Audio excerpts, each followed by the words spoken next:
Hey, and welcome back. It is time to pick my July TBR, and that is crazy. We are officially halfway through the year. I am super excited to see what I'm going to be reading in July. June was a tremendous reading month, and I am sure July will be just as great. So today I'm going to let genre decide what books I'm going to read in July. So I'm going to have a spinner wheel, choose the genre, and then I can pick any book that I want within that genre. So it's controlling genre, and then I'm controlling the ultimate pick. And as far as options, we have classic, historical, contemporary, suspense, thriller, fantasy, and a wild, where I can pick anything that I want. I have a little bit of everything on this cart, but I don't actually know if I have any classics on here. So if we do get a classic, I may need to go pull that from somewhere and get some options and then choose from those. All right, let's go ahead and do the first spin.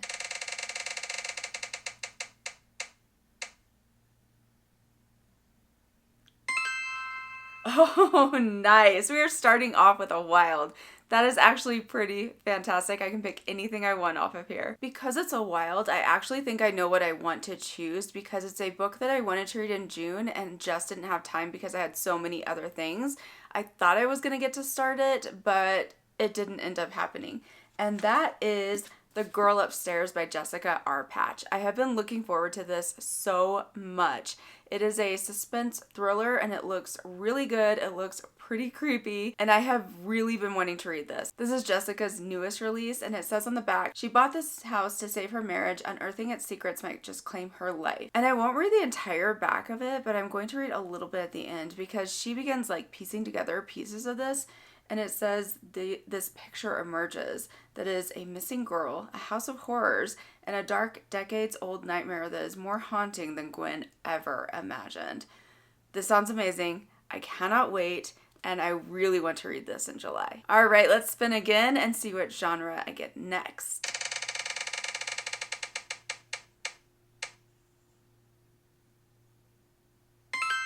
Contemporary. This is also fantastic. I'm super happy about contemporary because there are some things that I've been wanting to make sure that I read in summer. And they're super summery. Like they have summer in the title and there are only so many summer months, so I'm hoping to fit these in. In particular, the ones with summer in the title that I want to read, one of them is The Summer of You and Me by Denise Hunter, Summer by the Tides, also by Denise Hunter, and The Summer of Yes by Courtney Walsh. These all look so good. I have been waiting to read these.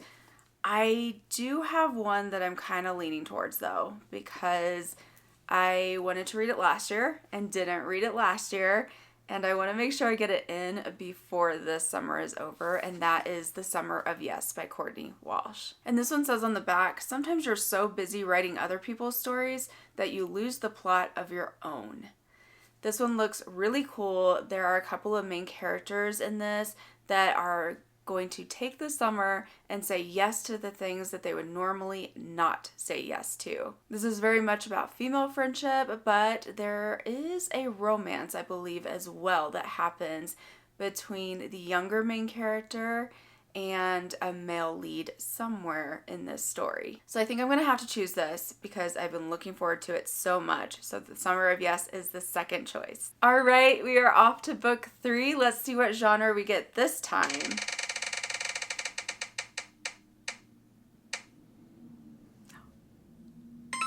We got wild again. Okay. I'm super happy. This wheel is being very fantastic. Okay, what do we do? There are so many options on here. I'm gonna have to take a minute. Y'all, I am struggling. There are so many good books on here that I wanna read. It's really difficult making a decision. I picked 3 out that I think I'm gonna pick from for this one. The first one is The Viking by Carrie Cotten. This is the second book after The Huntress, which I read in June.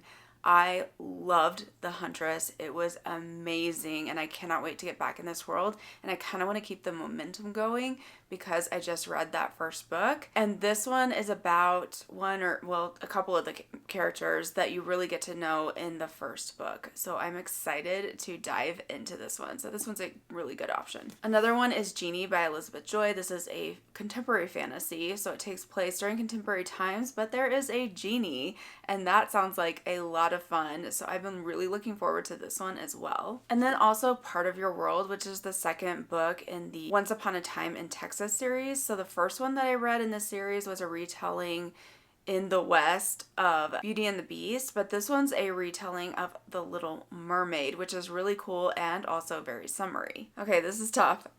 Let's see. I think I'm going to go ahead and choose The Viking by Carrie Cotten because I have been looking forward to this so much and really want to dive back into this world. Okay, moving on to book 4. Let's see what the wheel has in store for us now.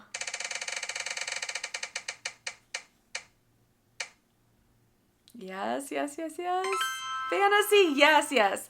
I'm so happy about this. I want a fantasy on this for sure. All right, now the question is which fantasy? I could pick Genie because that one is definitely fantasy. There's some other really good options on here, so let me see what I can find. Okay, I've got a few options here. So in addition to Genie, I also have Bounty Hunter, which is the first book in a series. This one says on the back, a king desperate to save his kingdom in search of a woman doing everything she can to never be found. Then we also have Stardust and Silence, and this is by Ashley Willingham. I read her Dreams and Dragon Wings book, which was super fun. I enjoyed it so much, and this one is actually a Little Mermaid retelling set in space. And then we have Lethal Kings, which is the second in a series that I read the first one of. This would finish out this duology, so part of me wants to read this because it would finish the series, and I'm afraid of getting too much farther away from when I read book 1 because it's already been quite a few months, and so I really need to finish this one. This is book 2 in the Fae Dynasty, and book 1 was really good. Okay, I think I'm gonna wait on Bounty Hunter, even though I'm super intrigued by that one because it's starting a whole nother series, and I need to finish some of these series I'm in the middle of. And I think I'm gonna go with that. I think I'm gonna continue a series I'm in the middle of and actually choose Lethal Kings so that I can finish out this duology, and I really want to find out what in the world is going to happen in this book. Okay, we are going to look for book number 5. Let's see what we get this time.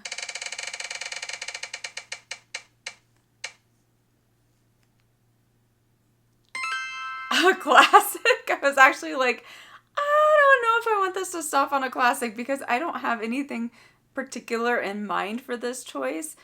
Okay, this is a little harder. I'm going to have to look around a little bit because I don't think I have anything on here that would fit this that's actually a classic. I figured out what I'm going to read. I completely forgot that I had a couple of things on my 26 books to read in 26, and a couple of those are actually classics. One of them is a classic written in Japanese, so I'm not going to choose that to read that entire thing in July.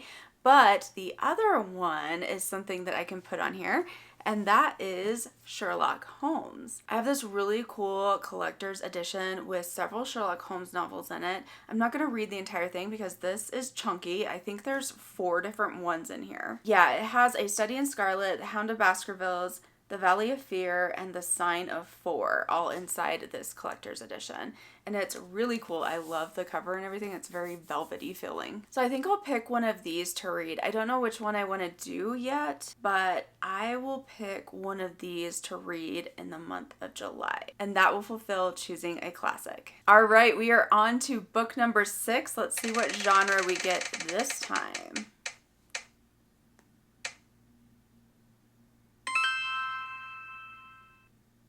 Classic again. I don't think I'm going to try to pick another classic out because I don't think I want to read that many classics in 1 month. That being said, I already have this collector's edition of Sherlock Holmes. I think what I'll do is just pick another one of the stories out of here. So I will try to read 2 stories out of here, and that's actually pretty good because my goal was to read all 4 of them by the end of the year. So if I check off 2 of those in July, I only have 2 left and I can actually finish this book in 2026. So normally I choose about 6 books for my monthly TBR, but because we got back-to-back classics and I'm reading 2 stories out of Sherlock Holmes, I think what I'll go ahead and do is pick another one and let's see if we get a different genre. Hopefully it's not classic again. All right, let's spin again and see what we get. Aha! suspense thriller. Now, this looks fun. I can pick something else kind of suspenseful or creepy to add to the TBR. There's quite a few options for this on here as well, so let me go through and pick a few things. All right, I have a few options here and they're all really good, and again, I don't know what I'm going to do for this. The first one is Over the Ridge. This is book 1 in the Summer Rangers mystery series, and it says on the back, when a woman running from the mob meets a ranger haunted by his past, the Grand Canyon's dangers might be the least of their troubles.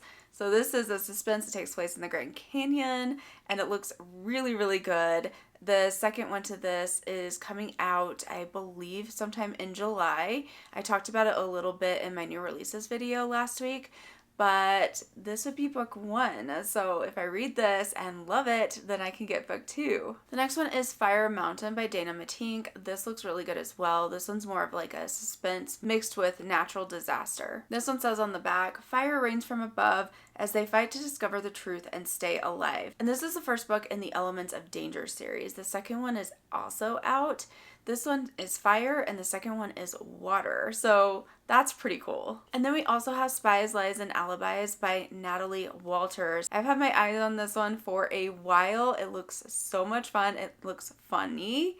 There's a lot of humor that I've heard is in this one, so I've been wanting to give this one a try as well. I feel in a very similar situation to earlier when I didn't know what to choose, because I am very interested in all 3 of these. Okay, since it's summer, I don't know if either of these take place in summer as well, but there's one that definitely seems to take place in summer, and that is the first book in the Summer Rangers novels. And so I think I'm gonna go ahead and choose this one to go on my TBR for my 7th, technically, choice. All right, I have an amazing TBR. I cannot wait to read all of these. Yet again, I'm looking forward to an incredible reading month. So just to recap, we have The Girl Upstairs by Jessica R. Patch, The Summer of Yes by Courtney Walsh, Lethal Kings by Victoria McCombs, The Viking by Carrie Cotten, 2 Sherlock Holmes novels out of this big collection, and Over the Edge by Susan May Warren and Tari Farris. I think the Will actually did a pretty good job. I got to pick the books for the genres,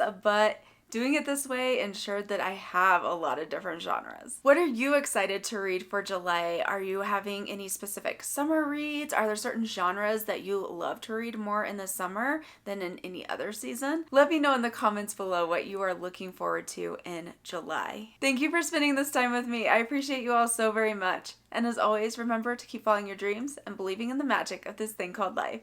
Thank you so much for watching, and I'll see you again soon.